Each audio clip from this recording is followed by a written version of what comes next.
Hello guys and welcome to Manual Education. So this video is very important for all the law 5 years aspirants. Guys आपके cap round को लेकर एक और update आ चुकी है कि कैप राउंड 2 को लेकर एक नोटिफिकेशन आउट हो चुका है। तो आपको इनके ऑफिशियल वेबसाइट पर आ जाना है, यहाँ पर एडमिशन प्रोसेस पर क्लिक करना है, यहाँ पर लॉ 5 years पर क्लिक करना है। तो आप यहाँ पर देख सकते हो नोटिस नंबर 2 कैप राउंड 2, तो इस पर आपको क्लिक करना है। तो आपके सामने ये नोटिफिकेशन आउट हो जाएगा for law 5 years and BA BSc B.Ed integrated course. तो यहाँ पर आपको अच्छे से सारी चीज़ें पढ़ लेनी है। Colleges are requested not to verify the details filled in CET application form as it was only for CET examination. In addition, college should not force the candidate to submit the hall ticket of CET examination. College has to verify the details filled in CAP application only. Candidates admitted in round 1 and round 2 will have to submit and upload the original CVC, TVC, NCL and EWS certificate up to the last date of admission of round 3. तो जितने भी students round 1 and round 2 में college allot हो चुका है जिनको, उनको अपने ओरिजिनल सर्टिफिकेट्स राउंड 3 के लास्ट डेट तक सबमिट करने हैं। SCBC candidates who have uploaded receipt of CVC will have to submit original CVC within 6 months from the date of filling CAP application form। तो SCBC को लेकर काफ़ी सारे doubts आ रहे थे, तो ये डाउट उनका क्लियर हो चुका है। जिन्होंने भी CVC की रिसिप्ट अपलोड की थी तो उनको ओरिजिनल CVC के डॉक्यूमेंट्स 6 months में सब अपलोड करने हैं। जिस दिन आपने कैप का एप्लीकेशन फॉर्म भरा था उस दिन से लेकर 6 महीने के बीच में आपको ये सारे डॉक्यूमेंट्स अपलोड करने हैं। Submission of cast validity certificate for the period of 6 months is only for SEBC candidates. This due period is not valid for any other reserve category candidates. Candidates who have made mistakes in filling the form of SSC and HSC and have been rejected by the college can edit their CAP application form for round 3 between 11th August to 13th of August। तो आप कर सकते हो ये and fill the new college option for round 3। ICSE और CBSE board SSC pass candidates who have failed 6 or 5 subject marks shall be considered for admission। College should not reject the admission of such candidates। Candidates who are eligible for round 2। अब देख लेते हैं कौन से candidates eligible हैं round 2 के लिए। Candidates who have been allotted seat other than first preference, मतलब आपने first preference for example college X दिया था बट आपको ये अलॉट नहीं हुआ है, आपको अलॉट हुआ है college Y and have rejected the admission or refuse the admission or not reported to the college or not opted freeze or betterment option through candidate login. तो ऐसे कैंडिडेट्स एलिजिबल हैं round 2 के लिए।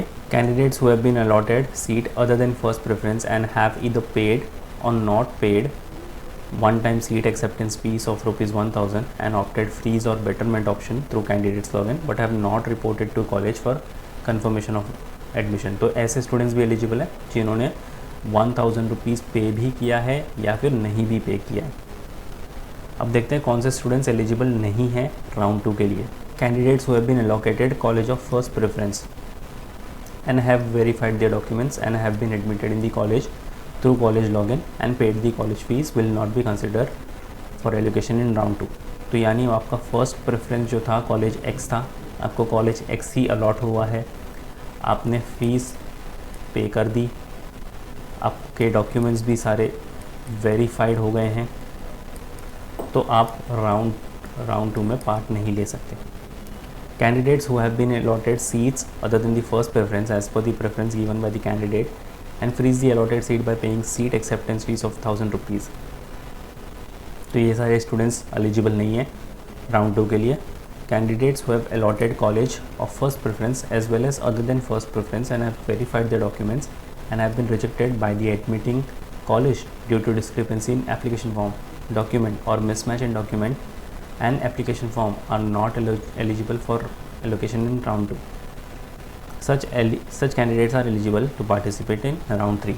तो ऐसे students जिनको first preference वाला college allot हो चुका था, अदर देन फर्स्ट प्रेफरेंस ये भी अलॉट हो चुका था, उनके डॉक्यूमेंट वेरिफिकेशन के लिए तो गए थे बट कॉलेज से रिजेक्टेड हो गए क्योंकि उनमें कुछ डिस्क्रिपेंसी थी। तो ऐसे स्टूडेंट्स राउंड 2 से तो बाहर हो चुके हैं बट वो एलिजिबल है राउंड 3 के लिए। अब देखते हैं application of logic allocation for round 2। Candidates who have been allotted other than first preference in round 1 and have opted betterment option and paid the seat acceptance fee of ₹1000 Once upward preference is allotted to such candidates as per the college option preference filled prior to round 1, his earlier seat shall stand automatically cancelled due to application of logic of dynamic allocation. तो यानी आपको other than first preference college allot हो चुका था और आपने betterment के लिए ऑप्ट किया हुआ है, तो जो इस कॉलेज की सीट थी वो ऑटोमेटिकली कैंसिल हो जाएगी.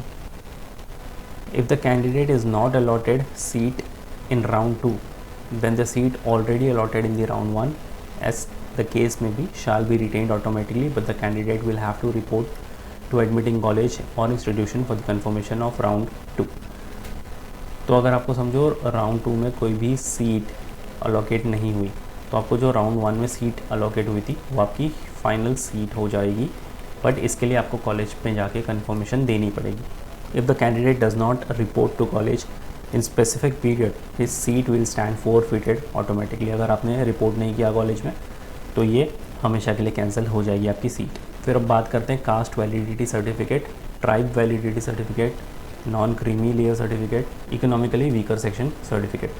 Candidates admitted in round 1 and round 2 will have to submit and upload the original CVC, TVC, NCL and EWS certificate until the last date of admission of round 3. तो ये हमने पहले देख लिया था ऊपर ही, तो ये सारी चीज़ें सेम टू सेम.